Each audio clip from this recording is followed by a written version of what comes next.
저기의 그 정체성이랑 아직 방향을 잘 못 찾은 그런 게 아직까지 있는 것 같아서 그 방향을 좀 더 찾으려고 노력해야 될 것 같아요. 다음 경기가 MVP였을 건데 이제 다음에는 좀 더 나은 경기력으로 돌아오겠습니다. 감사합니다.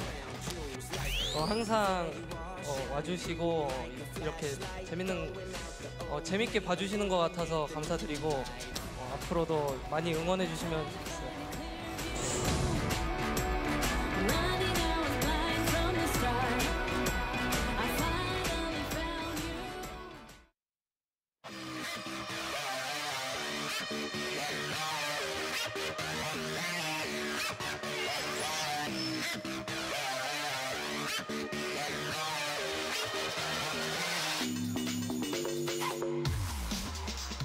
We're back here at the LCK at SPO TV. Joining us for the 2018 LCK Summer. We're about to jump into Afreeca Freecs versus MVP. I am Valdez. With me is Papa Smithy, as always, here at the Nexon Arena. How are you feeling on this lovely Friday afternoon? Another day of LCK, so I'm feeling good, Valdez. And we got Afreeca versus MVP. I think both these teams have something to prove. Afreeca Freecs able to beat Jin Air, but not proud of their performance. MVP never really showed up to the stadium for their early 2 p.m. start on Super Wednesday. But both of them something to prove. And TV here, keen on Aatrox, that's worth 100. They're not talking about the betting odds, they're talking about 100 MVP points. Because when Afreeca get Aatrox, they tend to win. Yeah, Aatrox overall very, very good for Keen. He was one of the first people that was playing him really consistently every single time he got a chance. Currently 5-3 on the pick. Aatrox 20-9 on the pick. Aatrox pretty good, but unfortunately after this week, we might not be seeing too much of him as he has been remade. Don't remake Aatrox. Currently in 4th spot in Challenger. Just playing Earth. He's not even on ranked anymore, Valdez. Yeah, that is how devastated Don't Remake Aatrox is. His peaceful protest, predictably, was not successful. Aatrox still strong. We're going to enjoy him this week. We'll give him a tier 4 send-off, you and I, on Sunday. So Aatrox will bid you adieu as he joins Banner of Command in the Netherrealm. But today, it's all about what we can see out of these teams. It's whether they can prove. Afreeca Freecs especially have had this weird scenario where they were so far ahead of the meta at the start of the season, the meta changed, and somehow it's come all the way around, and they seem a bit behind. They seem a bit confused, and even with their drafting coach, Zephyr, they have something to prove to me, at least. They really do. You know, they were able to take the win up against Jin Air, but it was a close one, 2-1. They lost a couple of series to Kingzone and Hanwha Life. That wasn't really supposed to happen, right? We were looking at Afreeca as one of the best, if not the best, here in LCK. You know, coming off their second place in the finals of spring, and then now they're kind of in the middle of the pack. And speaking of which, Afreeca Freecs here are going to be starting on the blue side. Makes sense for their color. Let's see who is going to be starting in all of these lanes. Should be the norm, and it is Spirit, Kuro, and Aiming will be joining Keen and Tushin in the lineup. Rayman had a couple of starts in a row, but back to Aiming now in this game. See if it means some more Yasuo priority. Is that a hot pack there? That's the hot pack we got distributed last time. Don't know what's going on there.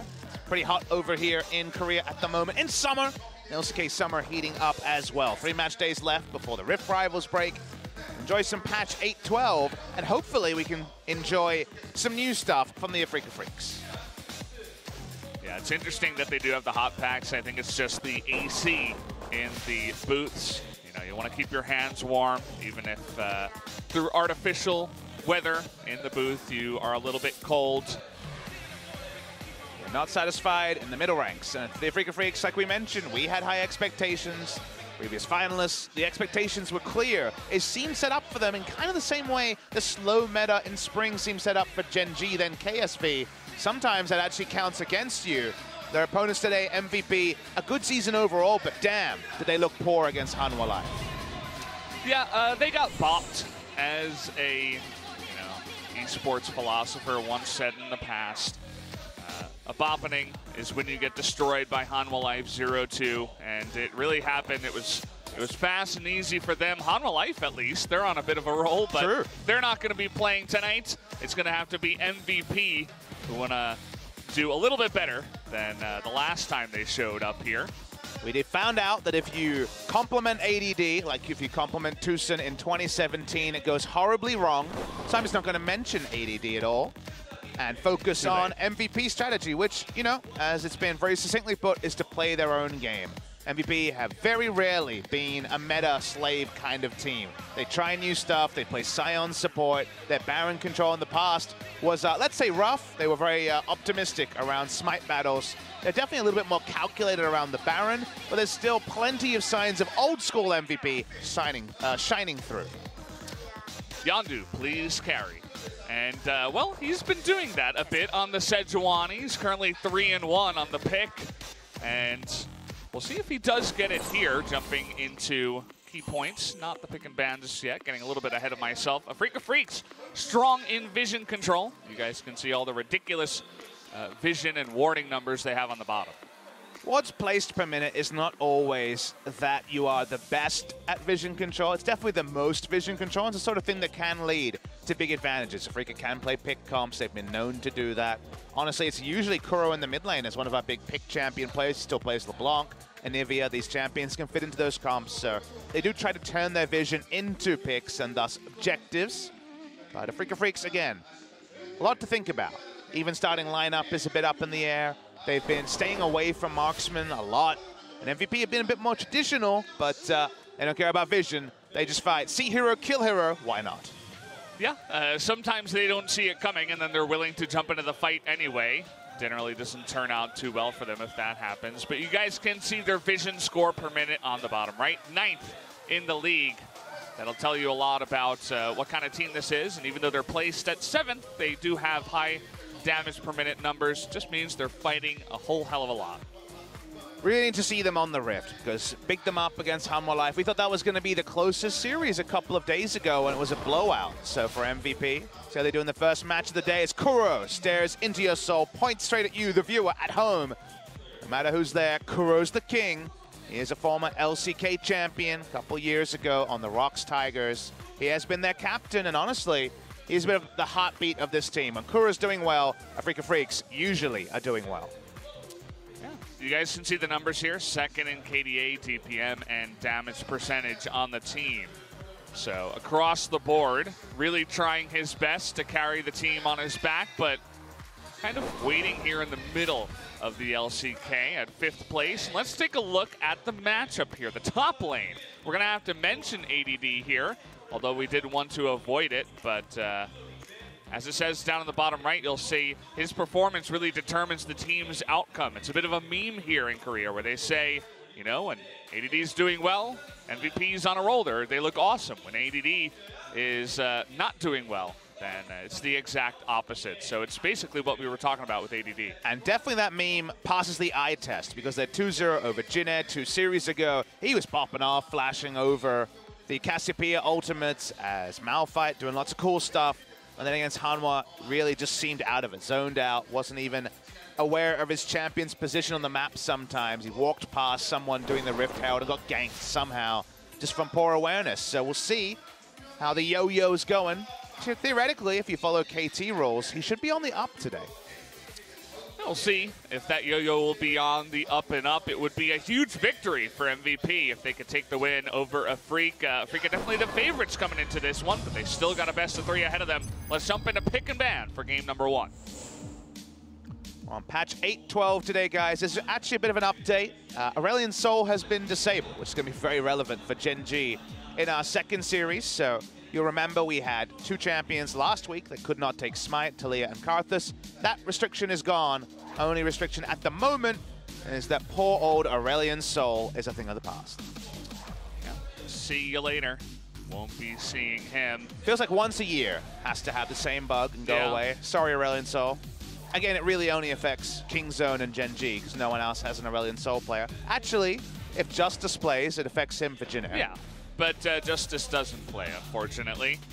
Like the bans here, they take away the Aatrox from Keen, the Sejuani away from Yondu, as well as the Camille, and a first pick on the Rakan here. We all know about Tucson's Rakan power, but when you first pick it, suddenly the funnel comp. And the mid lane Xayah Rakan is something you have to examine. Speaking of examining, ADD, examining the good old Garen, but sadly, when it comes to Garen play, I don't believe a Garen game's been played since maybe that friendly match that happened like 4 years ago where Impact got the quadra-kill on pentakill on tank Gangplank. This was ages ago. So don't know about the Garen, sadly. Amazing Jay, watching on from China, I'm sure, is nodding his head. He's the only Garen enthusiast I know about. Speaking of enthusiasts, it's Swain in this meta, so we know that's pretty good. Got to pick that up. Definitely raises the possibility of an Anivia coming in as well. We've been seeing a lot more of her, but also the Skarner as things slow down. Level 6 junglers, but I was going to say, this champion conspicuously wasn't taken at first pick and almost wasn't first rounded. Seemed like MVP actually forgot she was up because no real other reason to hover the Skarner. Morgana right now is a flex pick between the bot lane and also just kind of all over the place, and specifically support or carry in the bot lane. On the side of Afreeca, Icy Spirit with an exhaust, and I think maybe, just maybe, the funnel comp is back. Maybe. You say maybe, Papa, but I think it's a very high chance, and we'll see if that does work. Generally, you want to have some good pushing lanes to go alongside it. Darius, a bit of a lane bully. We'll see if he does go up on the top side, or if they put him down bottom. Traditionally, level 6 junglers are what you want to funnel against, but Skarner can make a level 3, level 4 gank with the Fracture, and we've actually seen Blank and other junglers have some success with him pre-6. So, not the prototype of a champion to attack the funnel. Obviously, don't have full information for sure that it's a funnel. That's actually why I think Xayah Rakan is really, really strong in the current meta, because the ability for an entire duo to flex to the mid lane jungle spot is really, really strong. And MVP are banning an Anivia, clearly just kind of hedging their bets on what's going on the blue side. It's kind of an interesting one for me. Don't know about Anivia in the bot lane, but you would have to assume that the Swain might be going in the mid side, but that they should be just going up against the Xayah Rakan funnel, right? But Afreeca Freecs haven't played it. They've played a lot of Xayah Rakan bot lane. Hedging your bets is a thing where it's like, we're not sure it's going to be the mid lane. And this is kind of why I really like the Xayah Rakan flex, because the moment they're locked in, whether it's the entire selection on the first round on red side or the selection on blue side, you've already drafted some stuff, and then you're like, wait, this is one of the best duo lanes bot, and also can warp the game in a funnel. So you're really kind of short on information. See a Varus coverage ban. Wait and see how MVP approaches this. You probably have to be pretty conservative in your next choice to try and attack the funnel with the last pickers. That's not conservative. That's the opposite of conservative. That's a claim. I like it. Going to be charging into the battle. We talked about MVP. They just love to fight. And ADD himself, he just loves to get aggressive and play weird stuff, right? So we will be having the Kled coming in. Speaking of hedging bets, a Syndra pickup here. Should be going into the mid lane. But is it going to the mid lane? What is going on is the question we don't have the answer to. I think this is bot lane Syndra coming out. So? I do think so, yes. That is my guess here. We also have the Summoners as a bit of a spoiler, right? Aiming does have the Smite. We'll wait and Shen see. Gets picked up too. Syndra Shen has a lot of burst range. It's not quite the Talia Shen, that's the God duo comp on the bot side. But it seems like Xayah Rakan flex and Syndra Shen is the take on Afreeca's side. They can still very easily digress, but not that easily because they don't have a jungler. So it's going to be good old Xayah Rakan flex mid lane, and MVP look at this and they say, okay, what should we do? I actually think Tahm Kench Morgana is not the best Morgana bot lane duo. Now, it doesn't have to be Morgana bot lane. I guess it could be Morgana mid lane and Swain bot lane and Morgana trying to push. Swain Tahm Kench I don't mind. The problem with Morgana Tahm Kench is Morgana's about empowering your support to roam. So Morgana can't be dove very easily. She can just push with the W. So then suddenly off goes Blitzcrank or Pike. Tahm has roam, but it's not the same threat of roam. So we'll wait until 20 seconds down to fully understand the comps. Well, it looks like where we're sitting right now should be where we end up. As we kind of expected, Spirit and Aiming going to be holding hands, and Kuro and Tushin going to be holding hands. Kind of the norm for now. You know, the jungler has become the support role, and the support The traditional support player plays with the mid laner in the bottom lane. Nothing makes sense on this patch in this meta, so I don't know. I like it. It's a lot of fun. I think this is definitely a strong draft on the blue side. Looking at MVP, the Kled was very risky. We saw the Anivia ban and we wondered, is this hedging? Do they not realize the very heavy potential of the Zyra Khan mid lane? Seems to be kind of a bit of both. We don't have the full information, but ending up with Tahm Kench and Morgana is a very defensive lane that doesn't amplify the support like most of the Morgana carry lanes we've seen, with Blitzcrank popping off yesterday in a similar scenario. The Kled is super, super risky against Darius as a champion in a funnel, etc. Just risky. Yeah. And if Yondu can make it work, if we can see an inspired Skarner performance, maybe you can do it. If not, I'm worried. We'll have to hope that that fan sign we saw earlier asking for the Yondu carry comes through, or the hopes of MVP might be dashed here in game number 1. Afreeca's comp definitely looking like the stronger one as we are about to jump into game number 1. We've seen what Morgana can do, and well, MVP were able to pick that one up, and it looks like the countdown has started, so let's jump into game number 1 right now.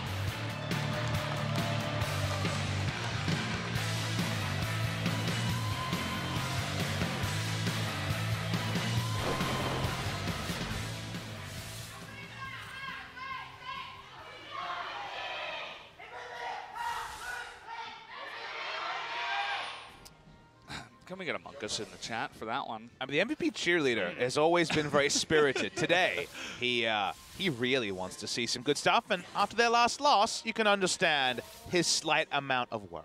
Yeah, I mean, you say spirited, I'll say scary, but whatever you got to do to get your team rolling, I do not blame you. And speaking of getting rolling, the This would be a nice start. Gets pulled back anyway. Uh-oh, Keen should be going down. There's the first blood over to ADD. And all of a sudden, everything changes, Papa. Especially because it's on ADD. It's on the Kled, who already has a struggle streak of a laning phase. He can't back right now, but he can back later and earlier for a pretty big pickup. We're going to watch the bot side, as seems like Darius is on a solo mission and was just taken down. Remember, this is a mid lane jungle funnel, so Spirit goes away from his usual smite world. He is going to be on the Rakan. Guys, we should also give you a bit of inside baseball here. We talked to SpoTV about switching up the champions when funnel comps happen. You guys have, of course, noticed and admired some of the advanced statistics that Spo has, unique ones like the Scuttle Crab counter we have in the top. Apparently, to get all of that to work, not specifically Scuttle Crab, but some of the other ones, moving the champions around is actually a big issue. So you're going to have to be a bit creative in how you look at the Afreeca champions, because we will not have the role swap around to make it fully make sense. Just think of it as practice, right? You'll know the meta and know where the champions are going to go a little bit easier, I suppose, with a little bit of practice by saying, hey, it doesn't make sense that Tushin is playing the jungle with Ignite. So we are going to actually hear some extra stuff. I'm trying to listen to what our producer is saying at the same time. Let's focus on the game as well. You guys are unfamiliar with how the Zyra Khan funnel works. Basically, the job of the person who's helping the funnel, for example, Abram is the traditional one with Kai'Sa, the Taric is the traditional one with the Master Yi, is just to be able to CC camps like the Scuttle Crab to get the bit of damage amplification for the carry, and in general just to help the jungle speed and freeze minion waves when the jungle Kai'Sa is a little bit slower to the mid lane. And, you know, Rakan does that job very cleanly. In the mid lane, it's actually even more advantageous because the Xayah gives the extra battle dance range. So you can actually play make. You can actually set up ganks with a battle dance into a grand entrance ultimate because of that extra synergy of the Xayah Rakan in very advantageous ways. So in general, Xayah Rakan being able to flex between between mid and bot lane, and in general fitting the funnel strategy that we see mostly around Europe and other regions, has been used so far twice in the LCK by two different teams, SK Telecom and recently by Kingzone, and both times a success. Well, the word that I was trying to listen to before is that apparently whenever Xayah and Rakan come out together, the client automatically puts them together in the bot side. So a little bit of bias, I suppose, from the clients. Not exactly Spo's problem for that one, I suppose, but still interesting to see that the bot duo can never be separated. Except when one is on one side and one is on the other side. Yeah, only when you tear them apart, like the Star-crossed lovers. Yeah. Well, we'll focus on this game where we get the fun bot lane of Syndra versus Morgana. Actually, Syndra does really, really well against Morgana in general, just because of how low cooldown her harass is, and Black Shield is actually very difficult to time to, say, cancel a CC and also absorb damage from the Unleashed power. So you outrange the Morgana very heavily as well, and with a duo lane and someone with the Relic Shield, you won't get pushed out easily. All Morgana can really do is put as many points as possible into Soil's top lane. Oh boy, Keen, he still doesn't have his flash. This should be the easiest follow-up up to him. Thought he had enough minions and he wanted to push it forward at least one more wave, but he's gonna get punished once again. 0 and 2 for Keen. Keen's been counterpicked twice recently. Remember the Renekton from Jinair against his Aatrox, and now as the Darius. Kled is not a traditional counterpick, but Darius goes down once, and we know the chain ganks are very likely to find success. Going for the Kled, if they had got no ganks, if he got no help, was going to be very, very risky.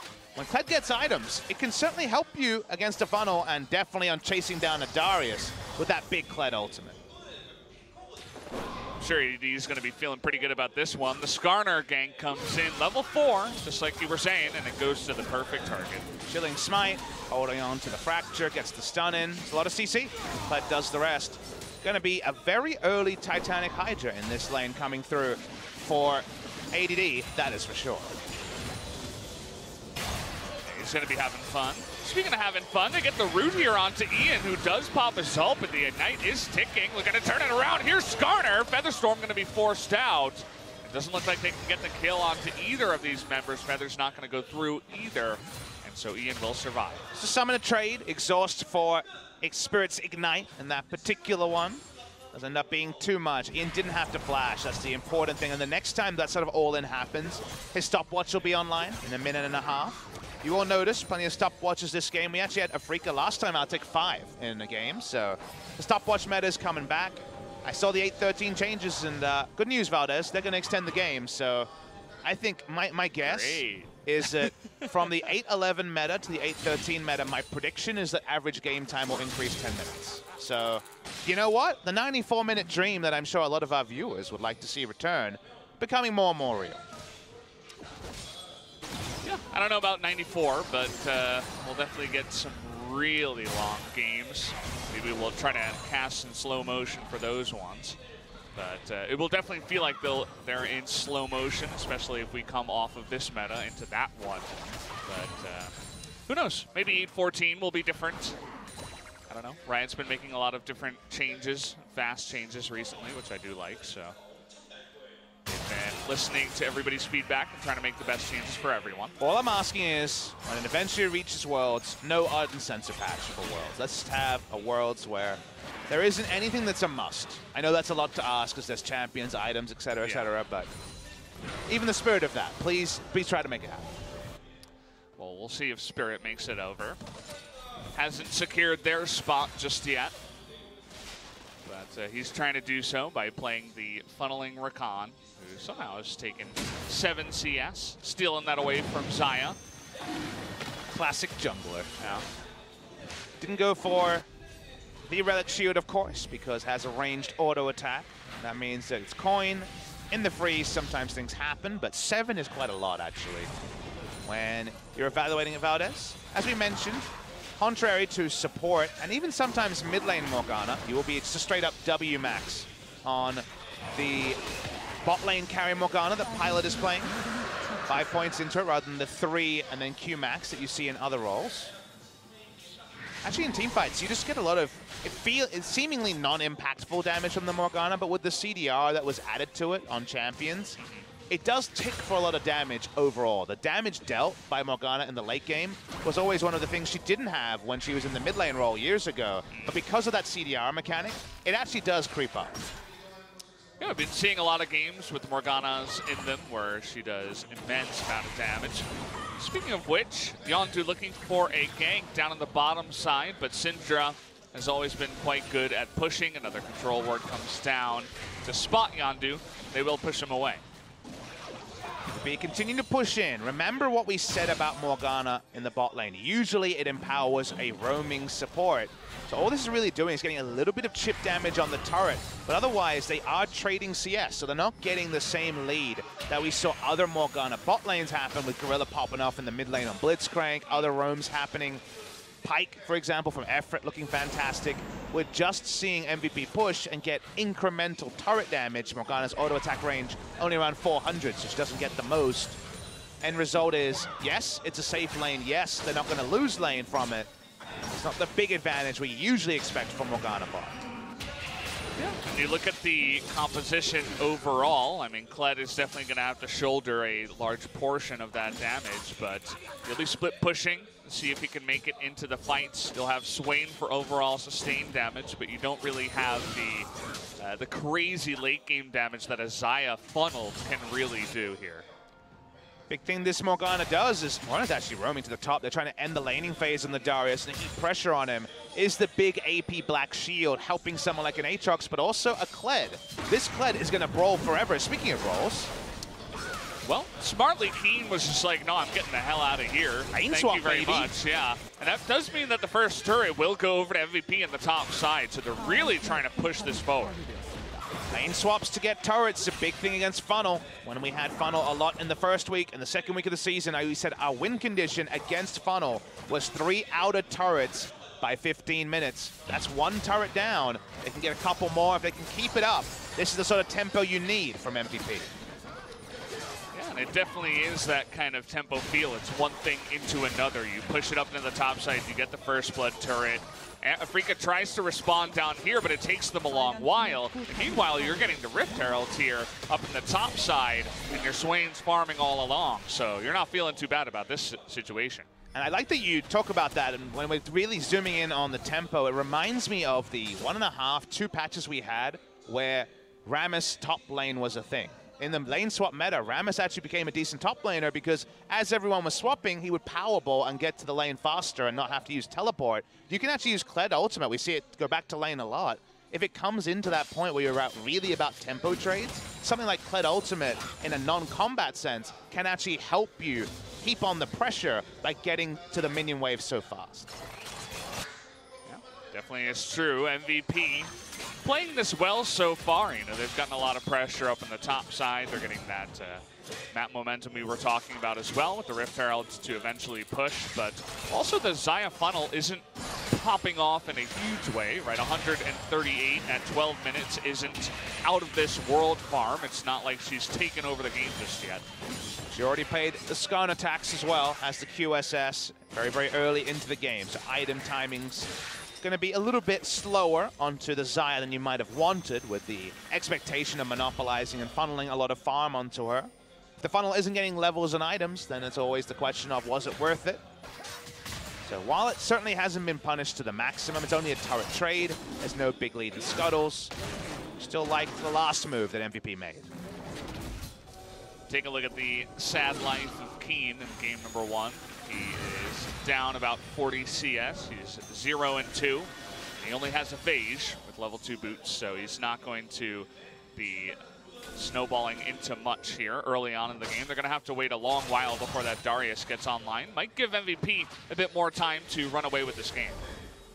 Seeing MVP run very quickly into the turret they already destroyed. So rather than sticking the Rift Herald mid or bot lane and trying to close out some turrets, very, very healthy turret in the mid lane, they're invading. Now, if you get one ward and then quickly, with the next minion wave, put the Rift Herald mid lane, you have extra information about where Afreeca is coming from, so I'd understand that. But they're actually persisting around the top side here. All they're really doing is pushing some farm into Syndra and Shen. Super safe lane, this top lane for the blue side in front of your second turret. You can sit here, get a couple of wards down in the jungle. You'll have them over towards the Baron anyway, so you're never going to get hurt over there. You can push relatively far and just farm up. So I'm glad you do mention that. Syndra is going to pick up her first item. And again, the game is kind of stalled for now. We're sitting here at 14 minutes, still waiting on that Rift Herald usage. It's about to run out, actually. Traditionally, we should say the funnel suits that sort of game state better than the team against the funnel. If nothing is happening, theoretically, you're getting bonus camps, you're putting extra experience and gold onto the one member you want. That member is aiming. You have two champions that are not going to be gold hungry. That is the Shen and the Rakan.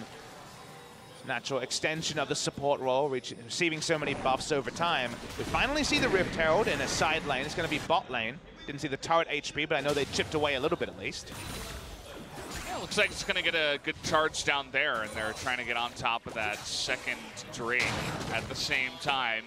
They're going to use Morgana to actually push that one in and take the Drake at the same time. It's only Kled up at the top side trying to stop the push, but it looks like Afreeca is at least going to be able to trade a turret for a turret and Ocean Drake, which isn't so bad. That part, I agree, if it stops there. There's going to be a secondary charge on the inner. That's not everything, but it is something even more further to the side of MVP. We'll walk up. He'll do a very good amount of damage because of the increased base damage of Shelly's charge. Boom shakalaka. Almost half of that inner turret goes down as well.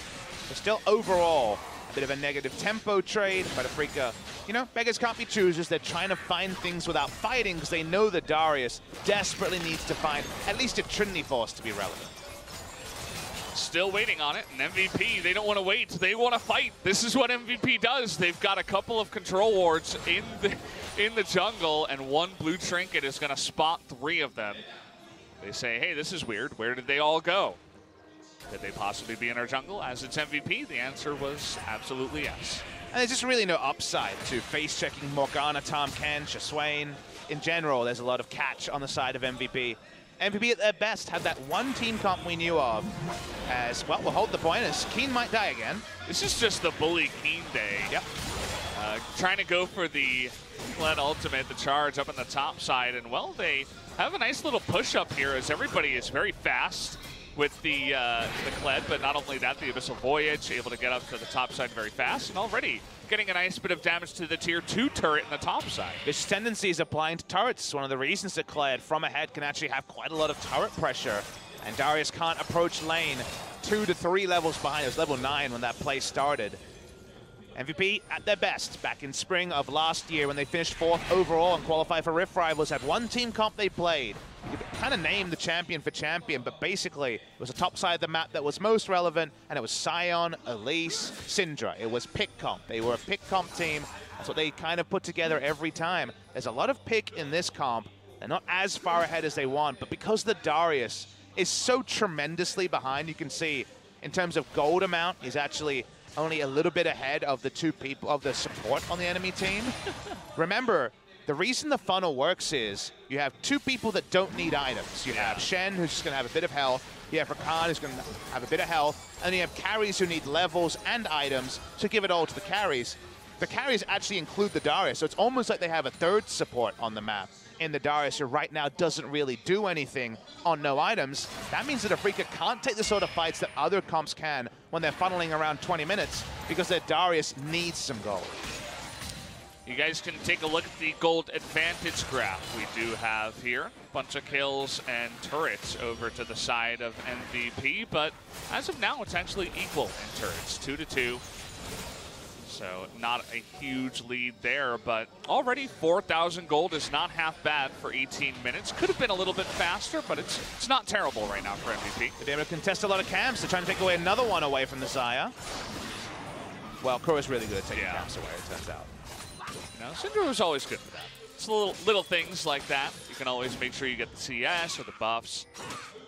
You don't see her a lot in the bottom lane, though, so this is kind of a new feel. Hey, we had her in the top lane that one game. Yeah. We had Syndra versus Darius top lane, and speaking of Syndra... Wow, this is so aggressive, trying to get on her. She does have the stopwatch, and there's the Shen, but Kuro getting super low. One more would have done it, but Yondu not able to finish her off. Looks like he is going to be knocked up, and here comes Spirit, getting into the back line. That's the Darius dunk on 2, make it 3, and all of a sudden Afreeca is turning this around in a big way. Gonna get the knock up here on the Kled too. Might as well see you later to him. A third dunk for the Darius, and he's so mad he was bullied the entire game, and finally Keen gets his moment. The rest of MVP, as Keen here is solo, will not go down, and he avoids the ace at least. Almost a clean ace from 4,000 gold behind. That was a massive throw coming through from MVP. They know they need to increase the tempo. They know they need to increase the gold lead, but they don't go for a percentage play. They go for a Rambo play.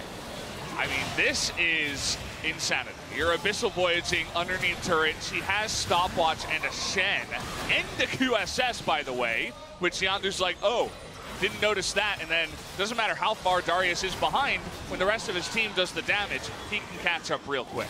Oh boy, MVP had the right first premise. The premise was correct, which is we need to increase the pace of the game. The overdive into the Syndra, who, like you say, still had stopwatch, let alone QSS and a Shen, was a poor idea. And from there, it just snowballed further and further as everyone kind of tripped up because of the initial overdive. So that's a huge change in momentum. It's not enough to actually give Afreeca a gold lead, but all the plays that were calculated, like chilling in the brush and waiting for people to face check you, they're going to be much less possible because there's extra gold on the members of Afreeca that shouldn't be there, and the map control that MVP had is also gone.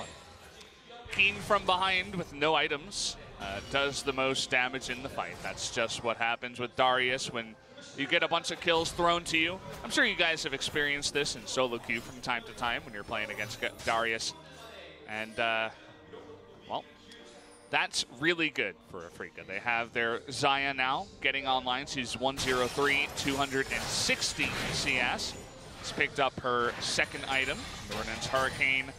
And now finally the Darius gets his Trinity Force. That was accelerated a whole hell of a lot after the last fight. So now Afreeca, they're in a place where they can actually fight. And if you're Keen, you're just like, can we just extend this game so I can pick up some CS and not make it look embarrassing that I have 134 at 21 minutes? Yeah. That's not usual LCK caliber, but if you watch the game, you'd understand. It's Xayah. Oh, forced to blow everything. It happens from time to time. You're not paying attention. You get hit by the 5 different ways that MVP can lock you down. Triple QSS and a gold deficit means that a much more even fight could go the way of MVP if they don't decide to party under inner turrets. MVP will get a free Drake for now, just an Ocean, but should say that while we were like, okay, keep up the turret taking, to a point they did do that, and they've taken 3 Drakes as well, and a backup win condition could prove to be the older Drake. The Ocean's not going to be awesome here, but the extra elementals will be good. And, I mean, there are 3 members with QSS that has slowed down the build here for Afreeca, so even though they are closer in gold, they still had to pick up the QSS to deal with the Skarner.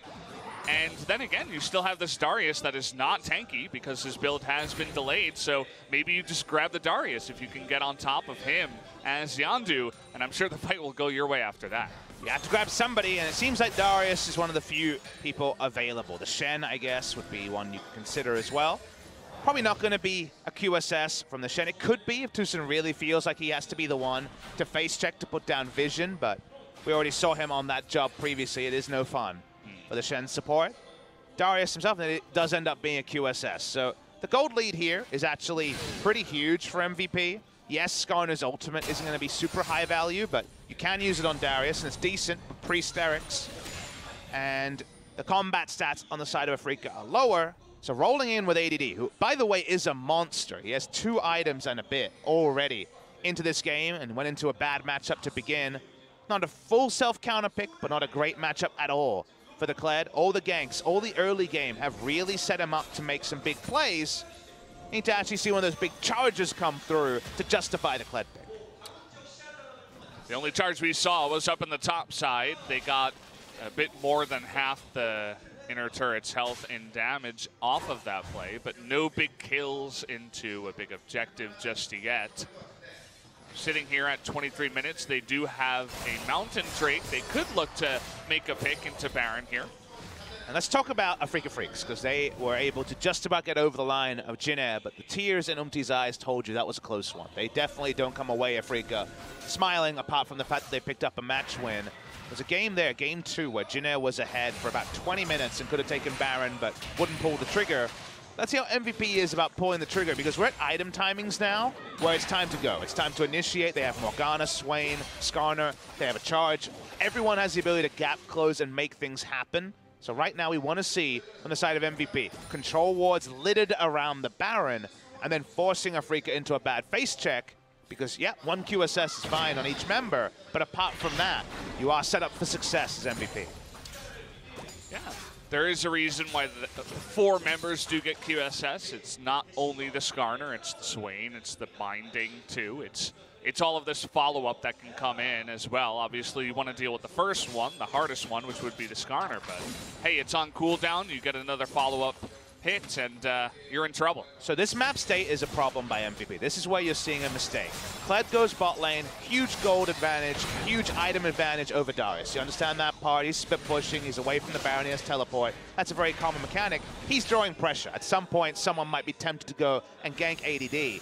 What you do when you have kind of a huge lead in terms of the 1v1 bot lane is control the top side to force map pressure. You need to have multiple areas of the map that people can't walk to quickly the way you have control. So MVP need to be using ADD's pressure bot side to get control wards on the Baron. Otherwise, Afreeca are like, oh, I guess we can just farm and be fine and wait. And you cannot let Afreeca wait. They've already invested in all the QSS. They've already fallen a bit behind in terms of the overall gold. You need to continue to pressure them rather than giving them a free chance to get to a pretty even team fight at, say, 35 minutes in the game. Yeah, they've definitely been slow about it. They do finally go in and put at least the control ward on the Baron, but their overall vision control around that area is not very aggressive. It needs to be exclusive as well. Yeah, there are a couple of control wards, one in the top tri-brush, one behind the left side mid-brush there, but not very aggressive. And they have some control wards on the right side. You were talking about exclusivity. Not really focusing on that, and again, it kind of just looks like MVP is stalling a little bit, and that's not going to help their cause. Nope, they are set up to push, and the enemy team is set up to stall. So for now, at least, have to watch. It's all about when does ADD show and where is he, and what is happening with the other 4 on the top side of the map. The other 4 are out of position as we speak. See if there's enough turret damage here for Afreeca. How about a nice chunk of gold?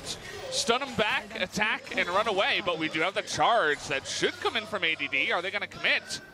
The answer is no, and that means just another free turret and extra gold over to Afreeca. Nice little small micro play there by Afreeca to move in and grab a turret and then move on back before getting caught. The gold is not shown. If you didn't see the early game, it feels like Afreeca is dictating to MVP and not the other way around.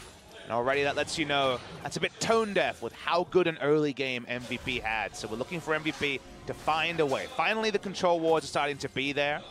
They show in every lane. Perhaps they won't be able to capitalize on them, but they seem to have finally made the adjustments. Need to stick the landing, at least find a flank charge from level 16 Kled. He is insanely massive, 2 levels above the Darius, or start a Baron. If they do neither, Aiming just says thank you very much. He's now got a 70 CS lead over his lane opponent. That would be the Swain. It's only going to keep growing if they get all their jungle camps, all the farm, and nothing happens around the map. Yeah, to be clear, this is something we see a lot out of the lower level teams in LCK. I feel like this is definitely a complicated part of the strategic part of playing League of Legends, just getting together as a team and knowing exactly what your win condition is and how to achieve it. Whereas MVP is looking a little bit tone deaf. You know, the Kled just goes back, buys, and now they're going to pick up a 3rd Ocean Drake. Is that really going to help them win this game or end it anytime soon? The answer is no. And Afreeca finally strong enough to maybe consider a fight. They end up giving up the Ocean. And Inferno is a little bit overdue if you're MVP, given they hadn't had any fights over the first 4. Will spawn. The other awkward thing is because it's at 27 minutes, there's still going to be another Drake and then Elder, so you can't even force the enemy to contest an Elder to quite late in the game when there'll be even more gold and items on the side of Afreeca. So in a very non-interactive 10-minute passage or so, MVP don't extend, and items are appearing on the Darius and other members of Afreeca. Look at the Xayah. She has 3 items now, including an Infinity Edge from the funnel roll. it takes a long time to get that IE now. You gotta pick up the 2 BF swords. You gotta stay out on the map a long time to farm both of them up. And, well, honestly, MVP has let her do that. Now they don't have the best Baron damage, right? But they definitely do have fantastic turn and fantastic picks. So as you were saying, right, set up the control wards and set up a camp down there, let your Kled split push and bring pressure, and then pick someone, right? But none of this has happened, and we've just been sitting here, Papa. It's one of those awkward moments where it feels like MVP, like, well, we can't pick them. They have QSS. What do we do? And that's kind of the issue here is now Kled has a GA, which makes him even better at diving into someone, whether it's the Darius or the enemy 5-stack. I'm up for both. Either is fine. As long as you do one. The only wrong answer is not doing anything. But items are, again, coming along, coming along. There's still a huge item lead, I would say, in terms of completed items on the side of MVP, especially because in multiple roles. You look at the carry roles and the fact that Darius behind when it's only 3 relevant champions and 2 supports is also a pretty big problem. ADD pushes up, but it's at the same time as nothing is happening with the other 4 members of his team. Yeah. Even the Banshee-Veil picked up by the Swain. You don't see that too often. I suppose he's worried about a Rakan engage and the follow-up that they do have with, you know, a taunt, an apprehend, a Syndra stun. But you get pulled feathers in, and you never get a chance to use your ult, so I understand, but it's like a little bit defensive, Papa. And that's the thing is the operative word, the dirty word he used there was scared. They're scared to pull the trigger. They overdived in bot side. That was a mistake for sure, but now they're scared when they're strong. And by the time that ends, if Afreeca makes the right initiation and they've actually caught up because of the game time, it doesn't matter how strong they were. AD pokes his head in, but he's not using his ultimate yet. Max is just giving up his health bar. Yeah, I don't know. I didn't want to say it earlier on because I thought, you know, maybe there was a mechanical, like a macro reason why MVP was waiting, but now I think we've kind of landed on the idea that, hey, they're just scared after the last fight. Afreeca's like, I guess if you want to give us the Baron, we'll take it. And they do a lot of Baron damage, Valdez. They got a super fed Zion. It's going to be up to Yondu. He does have his flash.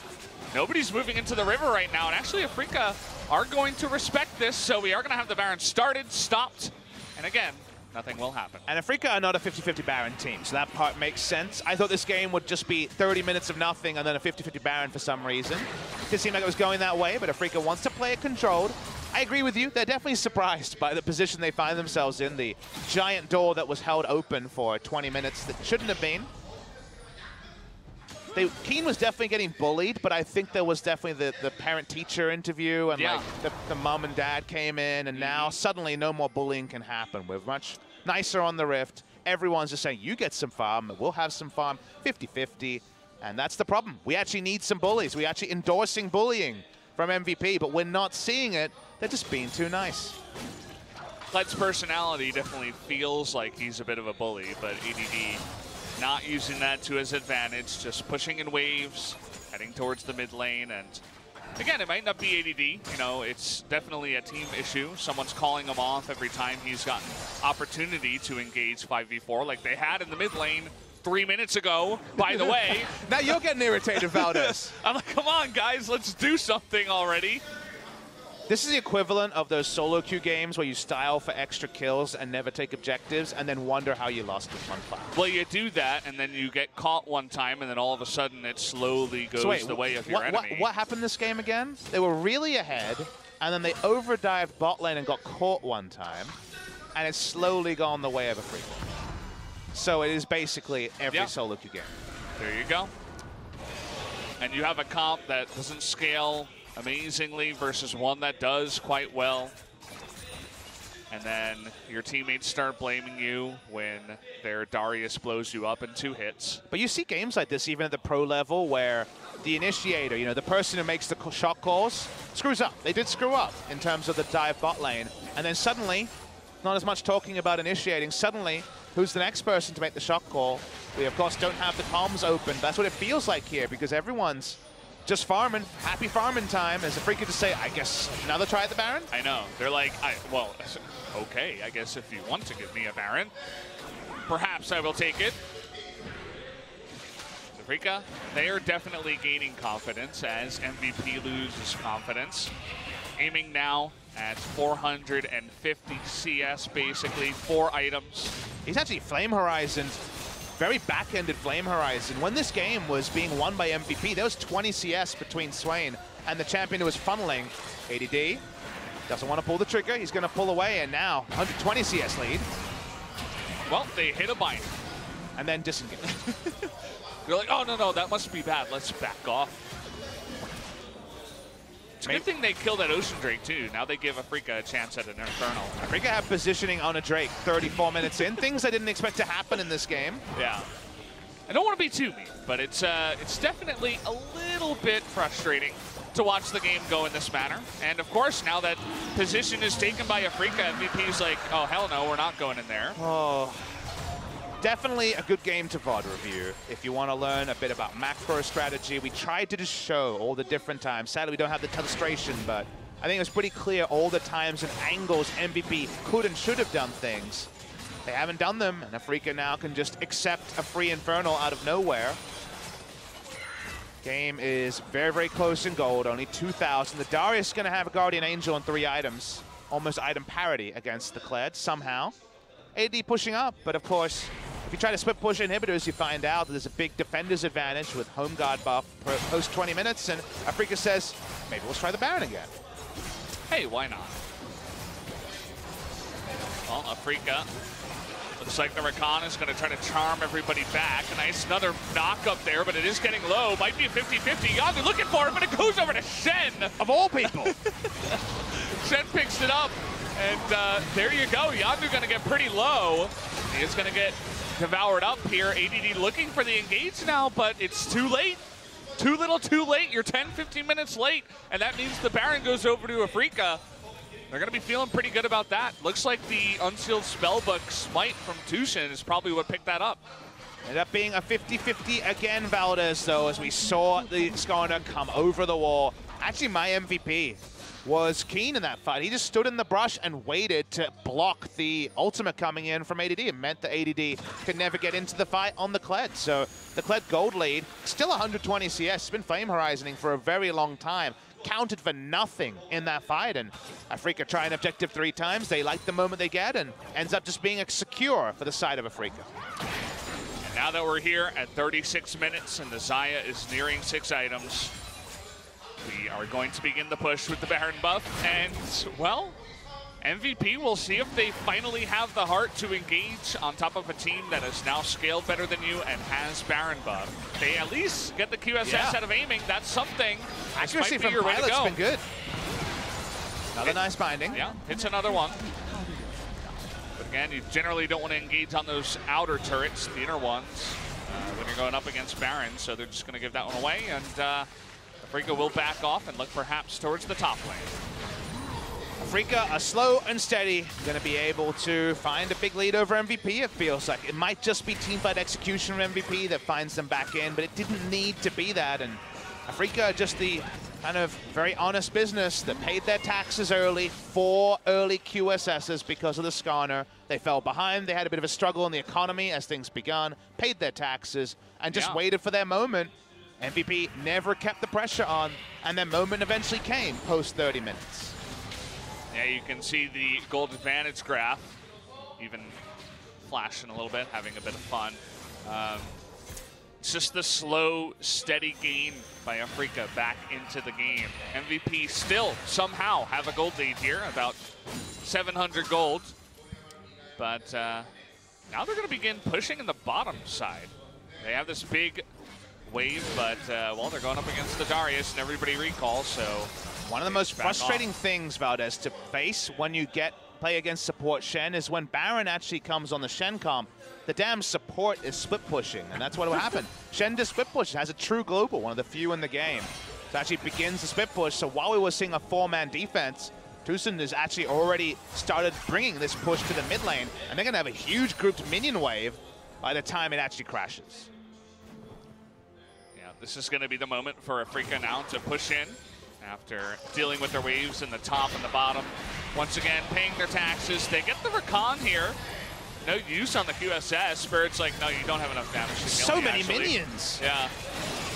Pushing on in. Not getting close enough to actually auto the turret. Finally, aiming is going to get a couple, and so does King, and down goes the turret. The two buffed up cannon minions in the back. Means that Afreeca now finally at 38 minutes are going to look for the engage, actually. They get the two to stop on Tatianzu. DDD in the front line, but defenders pull through everybody. That means that Pilot and the rest of MVP is going to pay for their crimes and finally go down here. All 5 members will go, and that will be game number 1 to Afreeca. One parable fits this one. It's the tortoise and the hare. The tortoise out, just waited and waited and waited, and tortoise ended up winning. It's just like the story. Good job, Afreeca Freecs. There you go. Slow and steady pace for Afreeca. Only 1 Drake, but they finally scale up. They win 1 team fight after taking Baron, and they win the game. Yeah, that was, you know, we saw it coming. It was definitely the slowest car crash in front of you that you couldn't take your eyes off, but it was certainly a car crash if you're an MVP fan. MVP had a great early game. They made some very nice moves. Was it perfect against the funnel? No, but it was good. And they had an MVP. They had ADD so far ahead of the Darius on the Kled, but it never meant anything. It never turned into anything. They seemed scared after 1 misexecution to be the one who was going to be guilty of the next shot call or be celebrated for the next shot call. There just wasn't a next shot call. Afreeca started the next 3 Barons, eventually took one, and the game ended. You can see the coaches, too, are a bit frustrated. Do you think you guys in the chat, spamming Resident Sleeper and Failfish and all this stuff, you think you're frustrated? Think about how the coaches felt in the back room, watching their team just slowly go into that car crash you were talking about. Went into their shells too much, MVP. And if Afreeca starts game 2 with a lead, that sort of strategy is not even going to help them there either. Yeah, a rough one there, but guys, we are going to jump into a 13-minute break before game number 2.